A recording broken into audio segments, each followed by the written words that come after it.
cases. Level 6, social efficacies, country to country, patient to doctor relationship count.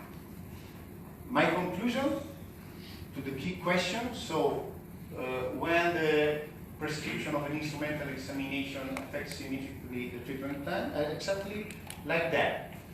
And for sure, we are not yet able to, or we have not been able yet to fully close the gap between science and clinics.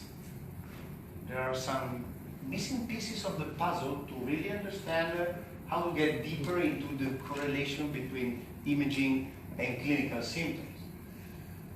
My most grateful thanks to all the people who are listed in this slide, starting from my two big brothers. One is here and another one is at home.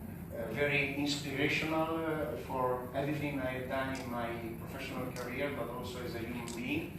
I've been really blessed by the opportunity of cooperating with many of you, and I will look forward to enjoying future projects all together. My conclusion are very simple. My three-step technique, that is not the step-by-step approaches.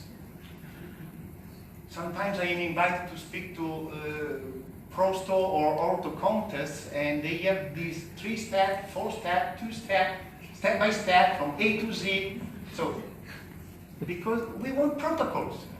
There's no protocol here because we just simply know the anatomy, read the imaging, or at least being able to read the imaging, and try to correlate it with clinical symptoms, because we treat patients.